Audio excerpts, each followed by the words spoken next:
Codependency is not harmless. Codependency is toxic. My name is Jared Mello, and this is an episode of Mello Mentoring. If you find videos about mental health, relationships, self-improvement, etc. valuable, please do subscribe. And I'm finishing up the recording of my audiobook, Radical Self-Respect, tonight. So it's going to be available very soon wherever audiobooks are sold. I think it can help a lot of people, including people that struggle with, guess what? Codependency, what I'm talking about right now. So first of all, I see a lot of people, they kind of just laugh off codependency. Oh, I'm codependent, ha ha ha. But it's like, let's examine what codependency really is. Codependency is often people that they put everyone else first, before themselves. When codependent people have parents and they sub-communicate to their kids to do the same things, their kids then become codependent. And what do these kids, what do they learn? And what are the parents who are teaching them this behavior, what are they saying? They're subtly communicating other people's needs are more important than yours. And for the codependent who feels this way, that is indeed how they're acting. But there's a flaw. Like oftentimes codependent people do not have good boundaries. Often they are not good at saying no. They are not good often at being assertive. And they shortchange people, themselves included, of giving others the best version of themselves. That's why I like it so much when Rollo Tomassi says to practice enlightened self-interest. What is enlightened self-interest? Enlightened self-interest is knowing that we can best help others when we have helped ourselves first. I notice a lot of people that are codependent, they also, and I know this because I've been these things, and I'm explaining what I used to think. I thought that, since I couldn't give myself love and approval, I thought the more I helped others, they would give me the love and approval that I couldn't give myself. So as you can see, it wasn't even a genuine place to be helping people from. To be genuine and to help people is to be practicing enlightened self-interest. To be helping someone because you truly want to, not because you expect something from them, right? But to help them because we are already whole and we're helping someone just because we want to. And a lot of people, they're helping people because they want to get something back. And that's not a healthy thing. That's more toxic. Another thing that happens to codependent folks is toxic people, narcissists, borderlines, and other predator-type people, they prey on codependence. They notice when people have a hard time saying no, and they seek these kinds of people out. And there's always takes two to tango in the toxic dance, right? So, I hate to say it, but very rarely is there just one toxic person in a relationship. There's often two toxic people in relationships. The codependent person is not without fault. They are actually creating a lot of their own problems because they're not being assertive enough. They are not okay on their own. They need the love and approval from others they can't give themselves. They need to strengthen their boundaries. And these are all things a codependent person has to do on their own. You'll often see codependent people gravitate towards, guess what? Helping people professions. They'll become therapists. They can become counselors. They can become psychiatrists, psychologists, addiction counselors. Why would they? Because it is true that you can't help others without helping yourself. Yes, this is very true. But I think for a lot of codependents, the reality is much more bleak. The reality is they want to help others because they do not want to focus on their own lives. After all, it's much easier to help other people's lives than it is to actually be just with ourselves and help ourselves. A codependent person will tell you it is easy for them to help others, but to help themselves, to practice what they preach themselves, that is a feat. And for a lot of them, myself included for a long time, I couldn't do it. It was extremely difficult for me to help myself. It was the hardest of all. And that's why it wasn't as genuine when I was helping others, because I was helping others often to avoid working on myself. And I wasn't giving people the best version of myself. I have to learn, and I've had to learn, how to be okay on my own. How to be helping from a place of wholeness, not a place from emptiness, right? If we keep on giving too much of ourselves, what is left for us? That is not virtuous. As I've said before in other videos, it is more virtuous for a codependent person to say no. It is more virtuous for a codependent person to assert a boundary than it is for them just to help everyone but themselves. That doesn't say anything about a codependent. But I see a codependent growing when they say no. I see codependents growing when they assert a boundary, which is much harder for them to do. Now, why is it hard for codependents to assert a boundary? Why is it hard for codependents to say no? Often it stems back from their upbringing.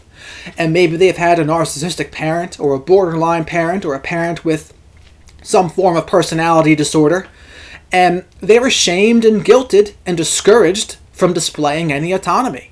They were part of the cult of the narcissist, or cult of a borderline. And whenever they tried to display some autonomy, to become their own person, they were guilted. They were shamed. And they were constantly bombarded with, put the family first. Put other people first before yourself. Put yourself last. And this is why, and this is the origin story of codependency. They're often taught from a young age. They're rewarded for putting themselves last. And then as they become adults, they don't know how to put themselves first. Which is why it's more important for a codependent to learn how to say no. To learn how to assert boundaries. That is where growth for a codependent is. And as we begin to do this, I'll tell you what, it can be extremely uncomfortable.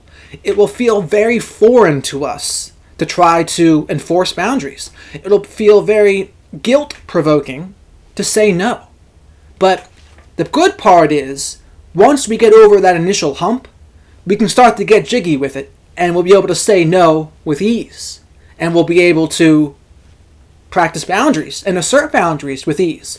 And this is why in my book, Radical Self-Respect, I talk about if you don't have the ability to say no, if you don't have the ability to practice radical self-respect, the next time someone asks you for a favor, unless it's life or death, say no. And for some people who are not codependents, the opposite is true. Right? They should learn how to say yes to helping others. But for a codependent person, they need to learn how to say no. They need to learn how to put themselves first. And this is what I've had to do in my own life. How to put myself first in the healthy way. How to be selfish in the right ways. How to practice enlightened self-interest. This is what I've had to learn to do. And I've had to overcome the guilt and the shame of saying no. The guilt and shame of asserting boundaries. But this is the path to becoming the best version of ourselves. It's the path to giving our gifts away. It's the path of being our best value, our truest value to ourselves and others. Because that's truly what a codependent is doing. They're shortchanging. They are shortchanging themselves, and they are shortchanging everyone around them from becoming the best version of themselves. When a codependent becomes more whole, they are then more valuable to everyone around them, including themselves.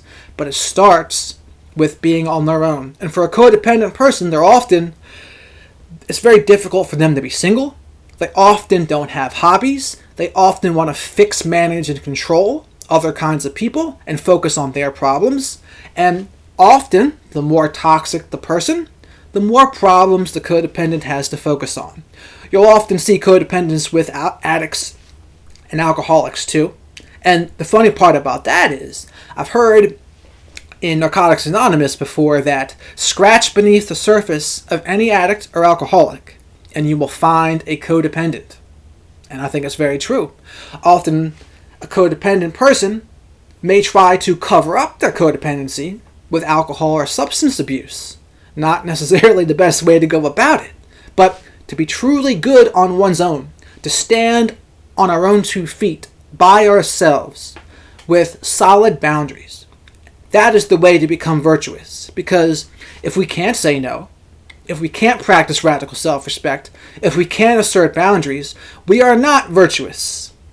We are being harmless. And we must learn how to practice radical self-respect, how to become a fully autonomous person, to display and assert boundaries without being and feeling guilty, with being able to say no without feeling guilty. This is what a codependent person must do. And so I thought about making another video called Codependent Bootcamp. How do we get people out of codependency?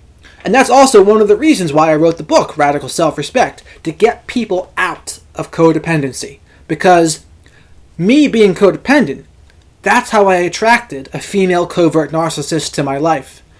Those narcissists, they love themselves codependent. Why? Because a codependent will let them get away with everything. They won't be able to stand up for themselves. They won't say no.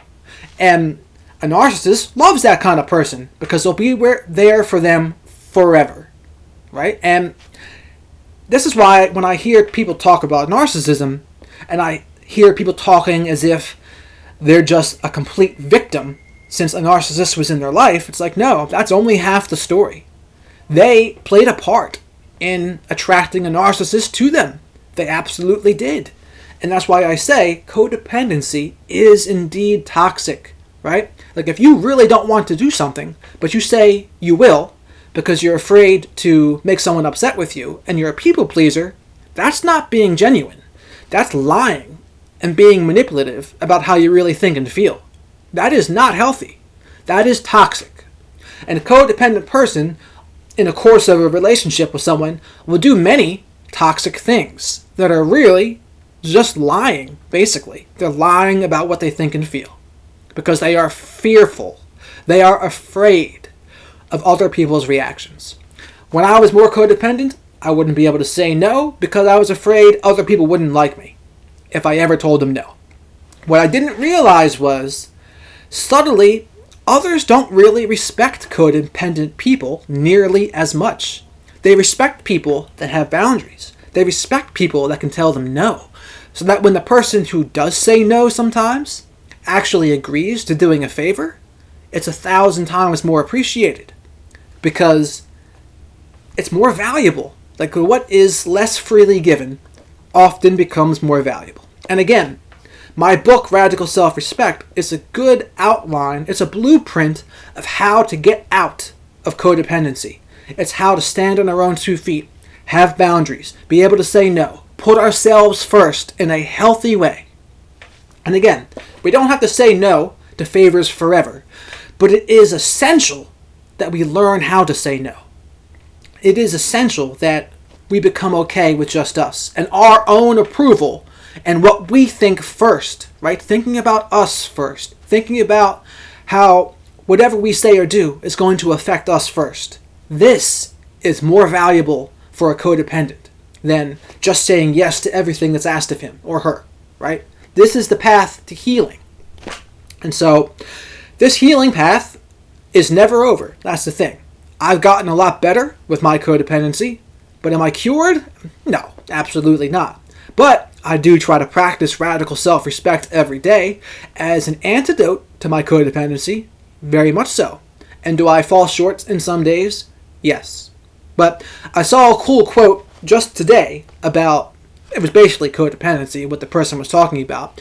It was, my mama said to me that in the process of getting our shit together, we will be lonely, but always choose growth over company. And that really stuck with me because for a codependent person, that's going to be very difficult to choose growth over company. It's hard because absolutely it does get lonely. But when we're on our own, we do find ourselves creating a life that we enjoy with not a romantic partner being part of it. We fulfill our hobbies. We get friends that we like. We work on our careers. We work on our financial situations. We work on our exercise programs and our sleep and our diet and maybe a spiritual practice. These are all the things that help people stand on their own 2 feet. It's like the balloon analogy I've created before, the shovelfuls of sand that go into our balloon that are a good solid foundation.